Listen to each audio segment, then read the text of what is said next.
말씀은 로마서 9장 19절, 20절 두 절 말씀입니다. 신약성경 252페이지 로마서 9장 19절, 20절 봉독하겠습니다. 혹 내가 내게 말하기를 그러면 하나님이 어찌하여 허물하시느냐 누가 그 뜻을 대적하느냐 하리니 이 사람아 내가 누기에 감히 하나님을 힐문하느냐 지음을 받은 물건이 지은 자에게 어찌 나를 이같이 만들었느냐 말하겠느냐. 하나님께서 누구에게는 은혜를 베푸시고 누구는 그 완악함을 그대로 놓아두시고 하는 이 일에 대하여 하나님께서 그 강팍해 하신다 하는 것이 그 마음을 갖고 있지 않은 자에게 악한 마음을 심거나 악한 일을 할 마음이 없는 자에게 악한 배역을 맡기는 것이 아니라는 것을 확인했습니다. 그럼에도 불구하고 오늘 19절에 나오는 바와 같이 그럼 하나님께서 어떤 원칙과 기준 하에 누구에게는 은혜를 베풀고 누구는 버려두시는가 하는 문제가 생깁니다. 이 문제는 원래 기독교계 내에서는 유명한 질문 중에 하나입니다. 이 질문의 궁극적인 내용은 하나님의 주권은 어디까지고 인간의 책임은 어디까지냐가 되는 것입니다. 언젠가 한번 기독교 대학생 그룹에서 저를 인터뷰를 한다고 찾아온 적이 있었는데 그때도 바로 이 문제가 논란이 됐었습니다. 여러 가지 얘기를 나눈 후에 신앙적인 상담이 나중에 계속됐고 그 중에 한 문제로 하나님의 주권은 어디까지인가. 그래서 우리 하나님의 주권이 끝이 없는 것을 알고 있습니다. 앞에 있는 16절에 보시면 그런즉 원하는 자로 말미암음도 아니요 다른 박질하는 자로 말미암음도 아니요 오직 긍휼히 여기시는 하나님으로 말미암는다. 여기 보는 바와 같이 모든 것이 하나님의 뜻이요 하나님의 계획이요 하나님이 하시는 대로입니다. 그럼에도 불구하고 인간의 책임도 성경은 어디서나 강조되고 있습니다. 같은 로마서 10장 9절 보시면 네가 만일 내 입으로 예수를 주로 시인하며 또 하나님께서 그를 죽은 자 가운데서 살리신 것을 내 마음에 믿으면 구원을 얻는다. 또 이렇게도 가르칩니다. 그래서 하나님의 주권이 100%다. 그랬더니 그럼 인간의 책임은 어떻게 해요? 인간의 책임도 100%다. 그럼 그게 말이 됩니까? 모순되지 않습니까? 물론 모순되죠. 이게 무슨 말이 그렇습니까? 말이 그렇지요. 그래서 이렇게 역사의 길이 남을 명답을 했다는 거 아닙니까? 이 사람아, 그럼 내가 논리 편일 줄 알았는가? 이게 제 답이죠. 나는 하나님 편일세. 우리는 기독교 신앙을 합리성을 추구하거나 논리성을 추구하는 것이 아닙니다. 물론 맹종하라는 건 아닙니다. 우리가 믿는 기독교 신앙이 비합리적이고 비논리적이고 모순적이라는 얘기는 결코 아닙니다. 그러나 그 이상이거든요. 합리성을 가지고는 하나님을 다 설명하거나 그려낼 수가 없습니다. 그건 제 얘기도 아니고 성경 얘기이기도 하면서 그 전에 칸트가 증명한 거 아닙니까? 사람이 가진 이성으로는 초월을 인식할 수 없다는 것은 칸트가 증명해냈습니다. 우리가 가진 인식의 기구인 이 이성이라는 것으로 모든 진리를 파악하고 설명하고 분석하고 수용할 수 없습니다. 그래서 우리는 이 신앙인으로서 제일 조심해야 하는 것이 신앙의 기초와 신앙의 근간과 신앙의 결국이 하나님을 믿고 하나님을 사랑하고 하나님 앞에 엎드리는 것임을 잠시도 잊어서는 안 됩니다. 성경이 우리의 이해 부족 때문에 어느 국면에서 하나님의 주권을 100% 얘기하고 어느 곳에서 인간의 책임을 100% 얘기했을 때 하나님 쪽에 모순이 있거나 하나님이 뭘 헝클은 것이 아니라 하나님 안에서 그 모든 것이 질서와 타당성을 갖고 있으나 우리가 이해 못하는 것을 인하여 우리가 하나님께 왜 이렇게 일하십니까? 라고 묻는 것은 스스로 무식한 것을 폭로하는 것입니다. 우리는 우리의 일상생활 속에서도 얼마든지 이와 비슷한 일을 당합니다.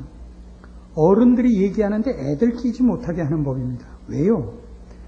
어른들이 얘기하는 것은 맞고 틀리고 옳고 그르고 수준이 아닌 훨씬 고차원의 배려가 있는 것입니다. 손님이 오셔서 내가 싫어하는 것 혹은 내가 잘 알고 있는데 틀리는 얘기 할 수 있습니다. 그래도 그게 큰일 날 문제가 아닌 이상 예, 그렇죠 그러는 겁니다. 그러면 어린 애가 옆에서 듣다가 아버지 그게 아니에요. 그러면 그건 귓방맹이죠. 그게 맞죠. 애 말이 맞지만 손님을 모셔놓고 손님이 그렇다면 그런 거예요. 손님이 타고 온 기차 바퀴가 세모라면 세모인 거예요. 세모가 어떻게 굴르긴 좀 덜컹거렸겠죠. 그게 무슨 중요한 문제에서 기차 바퀴가 세모면 어떻고 네모면 어떻고 별 모양이면 어때요? 그게 중요한 게 아니거든요. 우애와 환대와 이런 것이 소중한 저걸 때는 기차 바퀴가 세모든 네모든 별표든 아니 럭비공이든 상관이 없죠. 옆에서 그게 아닙니다. 그거는 무식의 소치요. 어린 소치요. 아직 뭘 모르는 것입니다. 이 자리에 젊은이들 있으면 새겨 들으시기 바라는 겁니다. 젊은이들의 판단이 언제나 옳지 않죠. 오죽하면 옛말이 틀린 게 없어. 이런 말이 나왔겠어요. 예전에 6.25를 맞이해서 안의섭 씨가 두꺼비 만화 이런 걸 쓴 적이 있었습니다. 이제 두꺼비가 자기 어린 애 둘을 앉혀놓고 옛날 6.25 때 고생한 얘기를 했습니다. 6.25 때 밥이 없어서 우리가 이렇게 굶었다 그러니까 큰애가 그럽니다. 아빠 밥 없으면 빵 먹지. 밥이 없다는 게 무슨 밥은 없고 빵은 있다는 무슨 앙뚜아네트 얘기가 아니잖아요. 인마 빵도 없었어. 그랬더니 그 밑에 놈이 그럼 라면 먹지. 뭐라 그랬겠어요? 나가! 애들이 나가면서 뭐라 그랬겠어요? 내보내는 아버지가 나 원참 기가 막혀서 나가는 애들이 뭐라 그랬는지 나 원참 기가 막혀서 그 아버지의 기가 막혀서와 애들의 기가 막혀서는 격이 다르죠? 그렇지 않습니까? 지금 그겁니다. 우리가 하나님이 하시는 일을 우리의 논리성과 과학, 합리성 이것으로 다 이해한다는 건 불가능합니다. 그럼에도 불구하고 지금 이 본문이 이 질문을 수용하는 이유는 그걸 설명하기 위해서가 아니라 그걸 설명 못할 바도 아닙니다. 설명을 할 수 있는 여러 가지가 있습니다. 즉 어떤 식으로 하나님은 언제나 옳으시다.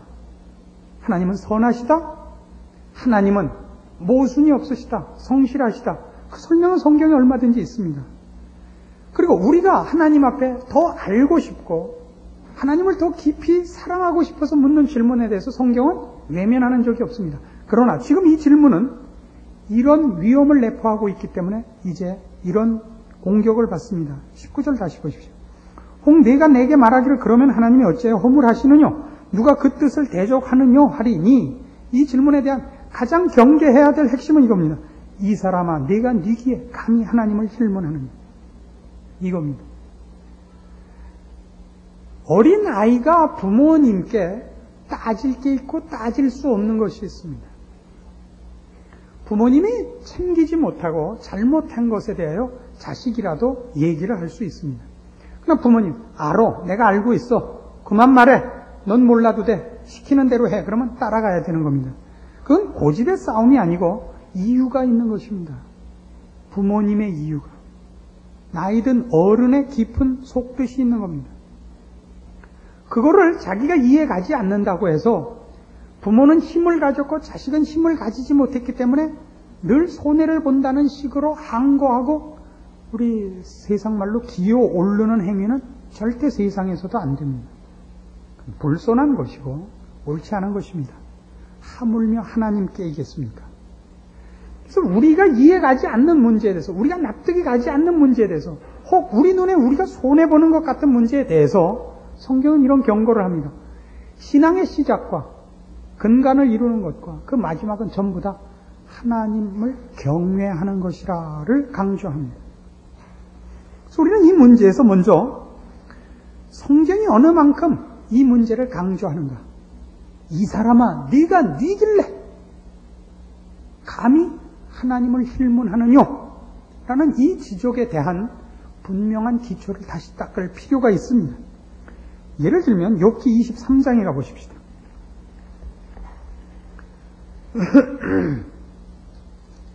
욥은 여러분이 잘 아시는 대로 잘못한 것이 없이 어려움을 겪은 사람입니다. 그래서 욥을 찾아온 세 친구가 끊임없이 이 공격을 합니다. 회개해라. 욥의 대답은 난 잘못한 것이 없고 회개할 것이 없다. 친구들의 얘기는 네가 그럼 잘못한 것이 없는데 왜 하나님께 벌을 받는단 말이냐? 그럼 하나님이 잘못한단 말이냐? 이겁니다. 그 욥의 대답은 나도 그것이 이해가 안 간다 이거예요. 난 잘못한 것이 없고 하나님이 잘못하지 않은 사람한테 벌을 내릴 리가 없는데 왜 내가 벌을 받는지 모르겠다. 그래서 욥의 가장 간절한 마음은 하나님께 가서 한번 따져보고 싶답니다. 꼭 불경한 입장은 아닙니다. 하나님께서 내가 어려움을 겪으시는 걸 모르고 계시거나 혹은 하나님께서 내가 잘못한 것이 없는데 잘못한 줄로 오해하셨구나. 둘 중에 하나일 거다. 그렇지 않고서 어떻게 이런 일이 있겠느냐 이겁니다. 욥기 23장 3절. 내가 어찌하면 하나님 발견할 것을 알고 그리하면 그 보좌 앞에 나아가서 그 앞에서 호소하며 변백할 말을 입에 채우고 내게 대답하시는 말씀을 내가 알고 내게 이르시는 것을 내가 깨달으리라. 그러니까 변호할 기회를 주십시오. 내 사정을 알릴 기회를 주십시오. 신문고를 울리고 상감마마를 직접 만날 수 있었으면 내 억울함과 내 이 문제를 진상을 알릴 수만 있다면 이 일은 금방 해결될 것이라 이겁니다. 하나님이 답하십니다. 38장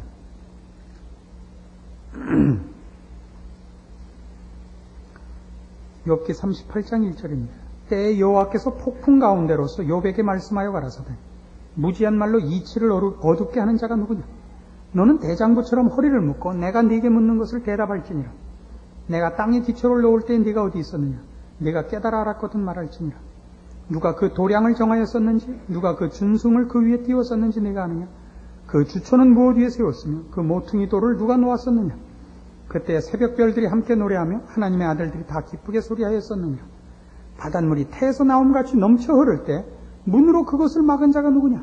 그때 내가 구름으로 그 이복을 만들고 흑암으로 그 강고를 만들고 계한을 정하여 문과 빗장을 베풀고 이르기를 내가 여기까지 오고 넘어가지 못하리니 네 교만한 물들이 여기 그칠지니라 하였었노라. 하나님의 답은 참으로 기이합니다. 욥의 질문은 뭐였다고요? 하나님이 내가 당하는 어려움을 모르고 계시거나 오해를 하셨거나 둘 중에 하나일 겁니다. 제 진상을 아신다면 하나님이 이렇게 하시지 않았을 겁니다. 하나님의 답은 다릅니다. 무지한 말로 이치를 어둡게 하는 자가 누구냐? 이겁니다. 욥을 향하여 무지한 자라 그러고 이치를 어둡게 하는 자라 합니다. 그래서 하나님이 사실은 욥에게 답하러 나오실 때 일종의 분노하시는 모습으로 나타나십니다. 폭풍 가운데서 나타나십니다. 그리고 쭉 뭘 말씀하시죠? 왜 그렇게 했느냐가 아니라 전부 딴 얘기를 해요. 나중에 집에 돌아가시거든 오늘 욥기 38장, 39장, 40장 다 읽어보시기 바랍니다. 거기 전부 무슨 얘기냐면 어떻게 온 세상을 만들었는가, 하나님이 그 법칙을 세웠는가 하는 얘기들입니다. 바다가 어떻게 그 한계를 정함받아서 그 이상 못 올라오는가. 해변에 나가보십시오. 끊임없이 덤벼드는 파도를 보십시오. 마치 줄에 묶인 사나운 짐승 같지 않습니까? 그러나 그 줄에 묶여서 그 줄 이상 넘어 나오지 못하는 것까지 바다가 그 파도를 치며 으렁거리지만 결국은 물러가는 그 한계를 누가 정했다고? 하나님이 정했다. 왜 꼭 우리는 늘 봐서 당연시하지만 왜 바다가 왜 수평선이 똑발라야 돼요? 이렇게 기울으면 안 돼요? 이렇게 또 이렇게 들락날락하면 안 돼요? 구름은 그런데 누가 대패로 밀었어요? 하나님이 미셨다는 거예요. 모든 집을 지을 때는 주초를 놓고 그 위에 기둥을 세웁니다. 하나님이 세상은 어떻게 놨대요? 무슨 주초 위에 놨대요? 허공에 달아맸대요. 그럼 달아맨 줄은 있대요? 줄도 없대요. 왜 이런 얘기를 하시는 거예요? 내가 한 일에 큰 것을 보느냐? 그 위대함을 보느냐? 그 장엄한 일에 어디 하나 소홀한 구석이 있더냐? 어긋난 구석이 있더냐? 이겁니다. 내가 그렇게 큰 일을 해도 거기에 어느 한 부분, 소홀한 부분도 없고 어긋난 부분도 없었는데 내가 네 인생에 있어서 너에게 억울하거나 소홀하거나 모순되게 하는 일이 있었을까 보냐? 이겁니다. 네가 지금 네 문제로 인하여 따지고 들어올 때 네가 억울함을 겪고 네가 이해하지 못하는 그 많은 날에도 이해할 수 없이 아침에 해는 뜨고 꽃은 피고 새는 우짖었던 것 기억 안 하느냐? 그때에도 염소가 새끼를 낳고 악어가 그 입을 벌려 짐승을 잡아먹고 있는 모든 세상의 자연과 생물과 모든 것들이 어김없이 질서를 따라 계속 진행되고 있었던 걸 몰랐더냐 이거예요. 너한테 하나 어려움이 생긴 걸로 인하여 이 모든 눈에 분명한 모든 하나님의 일하심에 성실하심과 질서와 지혜로우심과 무한하심을 눈을 감고 누가 무지함으로 그 이치를 가리는 이런 바보 같은 질문을 할 수 있더란 말이냐 이겁니다. 이게 욥기요 여기서 우리에게 가르치려는 성경의 커다란 진리인 것입니다.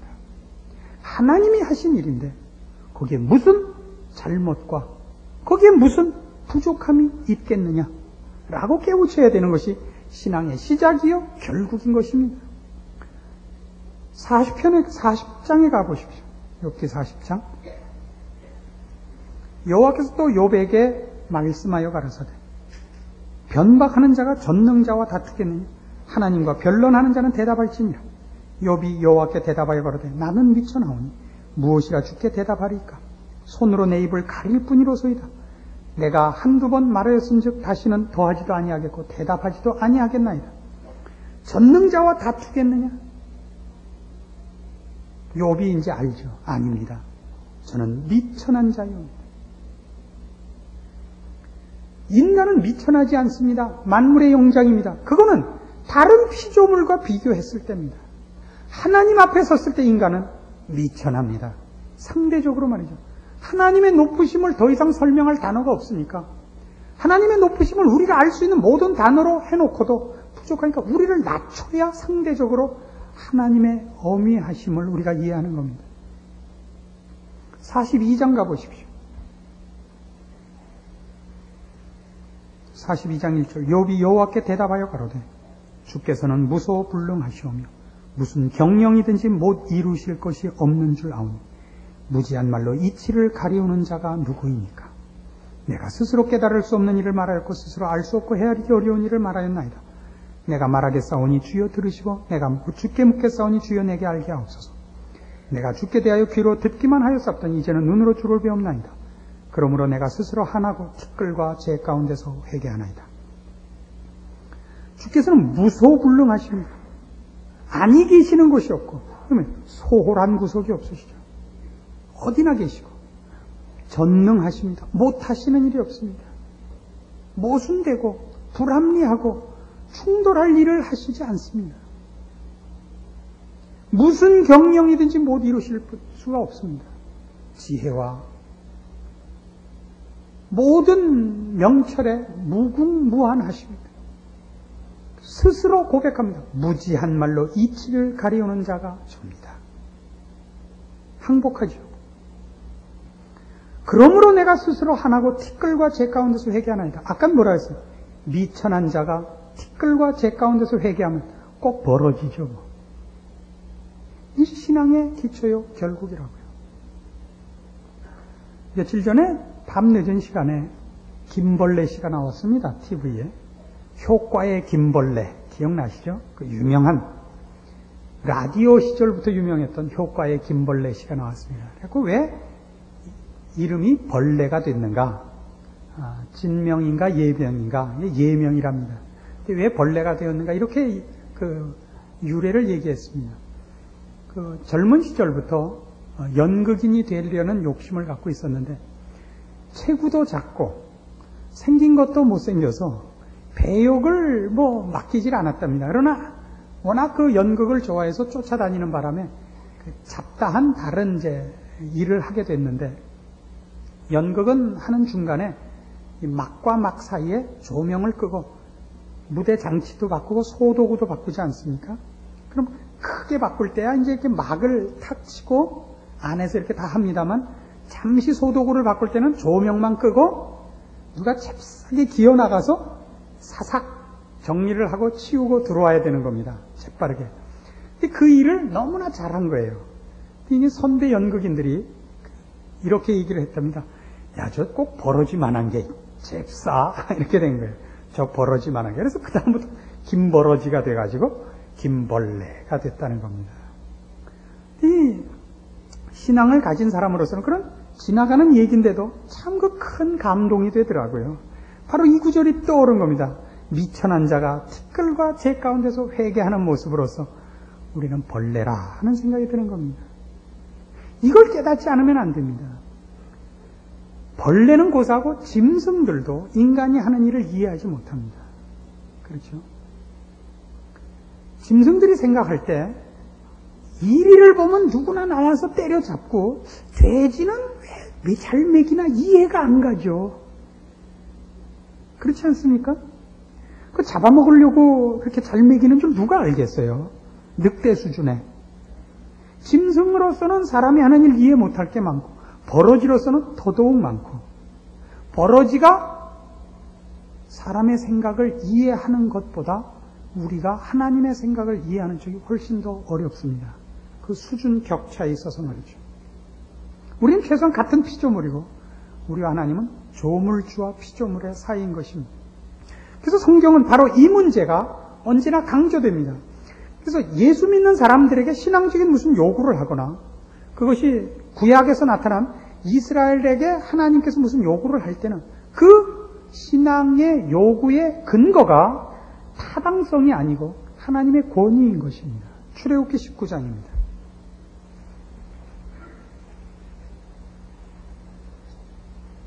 출애굽기 19장 1절.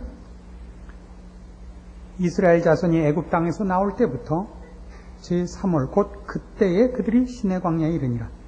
그들이 르비딤을 떠나 시내 광야에 이르러 그 광야에 장막을 치되 산 앞에 장막을 치니라. 모세가 하나님 앞에 올라가니 여호와께서 산에서 그를 불러 가라사대, 너는 이같이 야곱 족속에게 이르고 이스라엘 자손에게 고하라.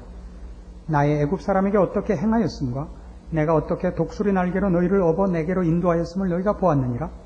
세계가 다 내게 속하였나니 너희가 내 말을 잘 듣고 내 언약을 지키면 너희는 열국 중에서 내 소유가 되겠고, 너희가 내게 대하여 제사장 나라가 되며 거룩한 백성이 되리라. 그러니까 5절 6절에 있는 이 약속, 너희가 내 말을 잘 듣고 내 언약을 지키면 너희는 열국 중에서 내 소유가 되리라. 이것은 이제부터의 얘기가 아닙니다. 물론 이제부터의 약속이긴 합니다만, 이 제안은 그 전에 선행된 어떤 사건을 근거로 해서 제한될 수 있는 겁니다. 그건 뭐죠? 종되었던 애굽 땅에서 해방되는 겁니다. 10가지 재앙을 목도하고 바로가 패퇴하는 것을 보며 홍해를 육지같이 건넌 이 사건이 있은 후에야 하나님은 이 제안을 하시는 겁니다. 그러니까 이스라엘 백성들이 이 제안을 받아들일 근거는 전부 나에게 이 제안을 하신 하나님이 내 편이며, 이 제안을 하신 하나님이 어떤 능력을 소유하신 분인가가 근거되지 않고는 이 제안은 저들에게 설득력이 없는 겁니다. 그래서 시내 산에 모세를 불러올려 저들이 지킬 율법을 줄 때에도, 말하자면 이 선행된 출애굽 사건과 함께 시내 산에 하나님께서 친히 강림하셔서 빽빽한 구름과 영광을 보이시고 천둥번개로 저들을 놀래키십니다. 저들에게 이제 어떤 요구를 하시는 하나님은 저들이 선택하고 심사할 대상이 아니라 무릎 꿇고 경배하고 복종해야 되는 하나님인 것을 선행하시는 겁니다. 이 일은 모세를 불러내는 장면에도 동일하게 나옵니다. 출애굽기 3장입니다. 1절. 모세가 그 장인 미디안 제사장 이드로의 양무리를 치더니 그 무리를 광야 서편으로 인도하여 하나님의 산 호렙에 이르매 여호와의 사자가 떨기나무 불꽃 가운데서 그에게 나타나시니라. 그가 보니 떨기나무에 불이 붙었으나 사라지지 아니하는지라. 이에 가로되 내가 돌이켜 가서 이 큰 광경을 보리라. 떨기나무가 어찌하여 타지 아니하는고 하는 동시에 여호와께서 그가 보려고 돌이켜오는 것을 보신지라. 하나님이 떨기나무 가운데서 그를 불러 가라사대 모세야 모세야 하시매 그가 가로되 내가 여기 있나이다. 하나님이 가라사대 이리로 가까이 하지 말라. 너의 선 것은 거룩한 땅이니 네 발에서 신을 벗으라. 뭐라 그래? 가까이 하지 말라예요. 모세는 뭘 보러 가요? 나무에 불이 붙었는데 보통 나무에 불이 붙으면 그 불길을 유지하는 것은 그 나무가 연소해서 불길이 유지되는 겁니다. 근데 이 불은 나무가 타질 않아요. 나무가 이 불길을 유지하는 재료가 아니더라고요. 얼마나 신기해요. 가서 살펴보려고 오니까 가까이 하지 말아요. 우리는 하나님을 우리가 심사하지 않습니다. 하나님이 모세에게 맨 처음 요구한 게 뭐예요? 네 발에서 신을 벗으래요. 고대 사회에서 발에 신을 벗는다는 건 복종의 표시입니다. 왜냐하면 맨발은 그땐 종의 신분을 말하는 것이었습니다. 신앙에서 맨 처음 중요한 것은 바로 이겁니다. 순종입니다. 물론 성경은 우리에게 맹종을 요구하는 것이 아닙니다. 우리가 하나님을 신뢰하고 경배하고 항복할 만큼 충분한 경험과 설득을 하십니다. 그러나 우리의 호기심을 채울 답은 주시지 않습니다. 이런 근거를 가지고 우리에게 신앙적인 요구들이 오죠. 예를 들면 거짓말하지 마라. 왜 거짓말을 안 해야 되죠? 나쁜 일이니까. 그렇지 않습니다. 예전에 지나간 얘기에 또 개인 이름을 들먹여서 대단히 죄송합니다만 여러분의 유익을 위해서 합시다. 전두환 씨가 대통령으로 있을 때 전두환 대통령 머리는 돌이다. 그럼 잡혀갔었습니다. 국가 원수 모독죄라는 게 있었죠. 당시에 그렇게 얘기해서 잡혀간 사람들은 그 죄명이 국가 원수 모독죄가 아니라 국가 기밀 누설죄에 해당됐었습니다. 그게.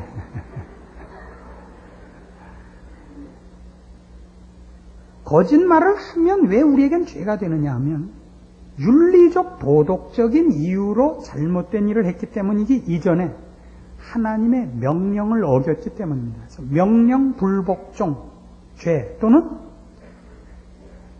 불경죄에 해당하는 것입니다. 이것이 신앙입니다. 그러니까 우리의 신앙의 끝도 결국은 지식적인 것이 아니고 하나님을 사랑하는 것입니다. 율법의 대강령이 뭡니까? 내 목숨을 다하고 뜻을 다하고 성품을 다하여 주 너의 하나님을 사랑하랍니다. 사랑하라.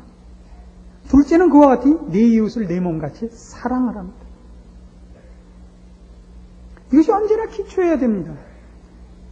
하나님이 뭔가 내 마음에 납득이 가지 않고 또 혹은 불만스럽게 일하셨다 할지라도 그것이 하나님이 원하시는 것이라면 우리는 기꺼워해야 됩니다. 억지로가 아닙니다. 그건 억지로가 아닙니다. 옛날에 제가 제 아내를 꼬실 때, 완전 꼬실 때인데, 제가 그 새끼 발가락 끝에, 발톱 옆에 티눈이 나서, 이 티눈이 자꾸 커져갖고, 나중에 수술을 할 수밖에 없게 됐습니다. 근데 크니까 구두를 신을 수가 없었습니다. 너무 아파서. 그래서 하루는 회사에 나갈 때, 그날 구두를 신을 수는 없고 해서 운동화를 새끼 발가락에 있는 쪽을 찢어가지고 그 티눈 있는 데가 나오게 해서 출근을 했는데 저희 집 사람이 그때나 지금이나 좀 비슷한 게 있어요. 걸어 다니는 길에 뭘 놓으면 꼭 차고 가는 버릇이 있어요. 제 발을 찬 게 아니라 밟았어요. 하이힐 뒷굽으로 정확 무쌍하게 그 티눈을 밟았어요. 완전히 의학이죠 뭐. 눈에서 눈물이 나오는데도 어떻게 울어요? 웃었죠. 거기서 항복했다는 거 아닙니까? 살면서 계속 그래야 속았다는 거예요. 그건가 봐요, 그거. 그 다음에도 다른 뭐에도 웃을 줄 알았나 봐요. 그때하고 지금하고 같아요?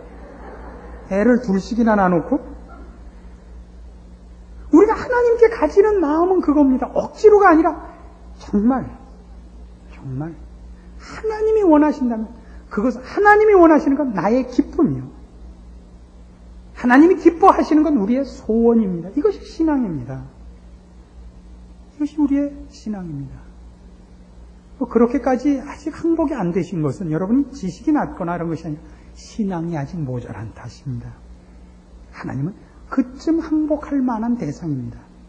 아브라함이 100살에 난 아들도 바쳐라니까 새벽부터 일어나서, 그게 무슨 소풍 가는 일이라고, 새벽부터 일어나서 애 태우고 열심무쌍하게 쫓아가서 죽이려고 그랬던 하나님입니다.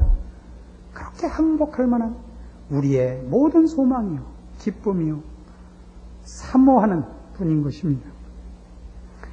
그래서 여호수아 5장에 가시면 같은 내용이 여호수아에게도 이렇게 연습되는 것을 봅니다. 여호수아 5장 13절. 모세가 죽고 여호수아가 이스라엘 민족의 이제 지도자가 돼서 저들을 데리고 가나안 땅에 들어갑니다. 여호수아는 지금 긴장하고 있습니다. 가나안 족속과 싸워야 됩니다. 13절. 여호수아가 여리고에 가까웠을 때 눈을 들어본즉 한 사람이 칼을 빼어 손에 들고 마주 섰는지라. 여호수아가 나아가서 그에게 묻되 너는 우리를 위하느냐 우리의 대적을 위하느냐. 그가 가로되 아니라 나는 여호와의 군대 장관으로 이제 왔느니라. 여호수아가 땅에 엎드려 절하고 가로되 나의 주여 종에게 무슨 말씀을 하려 하시나이까.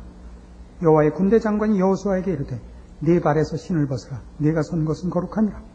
여호수아가 그대로 행하니라. 여호수아로서는 지금 적진에 들어온 겁니다. 적들을 파하고 저 땅을 뺏어야 됩니다. 그 앞에 누가 칼을 들고 섰습니다. 우리 편이냐 저쪽 편이냐입니다. 이건 오늘날도 많은 신자들이 실패하는 신앙상의 큰 오류 중에 하나입니다. 내 욕심을 꺼내놓고 하나님이 이거를 이루어 주실까? 이루어 주시지 않을까? 하나님에게는 능력만 필요하고 목적과 방향과 계획은 다 나한테 있는 겁니다. 하나님 내 편입니까? 아닙니까? 계속 묻는 게. 여호와의 군대 장관이 뭐라 그래요? 아니라 나는 여호와의 군대 장관으로 이제 왔느냐. 제가 뭘 할까요? 신발부터 벗어라 이거예요. 아까도 봤죠? 모세에게서 네가 종이다. 어디로 갈지, 무엇을 해야 될지, 어떻게 해야 될지 내가 정한다. 너는 순종해야 되느니라. 이것이 신앙입니다. 하나님께서 왜 누구에게는 은혜를 베푸사 구원을 허락하시고 누구는 내비두시사 죄악된 길을 계속 걸어 지옥 가게 놔두시는 우리는 모릅니다. 그러나 우리는 그 하나님이 은혜와 자비가 풍부하시며 우리를 구원하기 위해 그 아들 예수 그리스도를 보낼 만큼 우리를 극진히 사랑하시며 아무도 지옥 가지 않고 다 구원받기를 바라시는 선하신 분이며 우리의 복된 길을 위하여 온 우주 만물을 지금도 우리를 위하여 운행하시는 모든 것을 합력하여 선을 이루시려고 지혜와 능력을 총동원하시는 우리의 아버지신 줄 압니다. 그래서 우리는 바로 여기 있는 이 사도 바울의 답, 이 사람아 네가 네기에 감히 하나님을 힐문하느뇨? 라는 말로 우리의 신앙에 분명한 경고로 삼습니다. 우리는 엎드려 필요하다면 우리가 이해가 가지 않고 우리가 납득이 가지 않는 문제가 생긴다면 우리는 엎드려 간절히 긍휼과 자비를 구할 수 있습니다. 그러나 우리는 따질 수 없습니다. 우리는 깨우쳐 주시기를 구할 수 있습니다. 학교 선생님에게 학생들이 이렇게 하는 거예요. 선생님 이 문제 풀어주세요. 그러는 거예요. 선생님 이 문제 풀어보세요. 는 아닌 거예요. 그렇죠? 우리가 하나님 앞에 받은 모든 은혜가 우리의 생각과 능력을 벗어난 것임을 기억하고 우리가 이해가 가지 않는 모든 부분들에 대하여 그래서 내가 구원을 얻고 은혜를 입고 그 능력의 선물을 받은 줄 기억하고 감사하는 여러분들 되시고 하나님의 사람으로 깊어가는 여러분들 되시기를 권합니다. 기도하십시다. 하나님 아버지 은혜를 감사합니다. 하나님께서 우리를 사랑하시고 우리 편이니 우리는 감사할 뿐입니다. 하나님께서 가라 하시는 곳에 가고 하라 하는 일을 하고 엎드리라 하는 곳에 엎드리게 하시옵소서. 그리하여 하나님께서 우리를 통하여 일하시는 그 복된 열매를 보게 하시고 그 기적을 목도하게 하시고 하나님의 높으심을 증명하는 우리의 인생이 다 되게 하시옵소서. 예수님의 이름으로 기도합니다.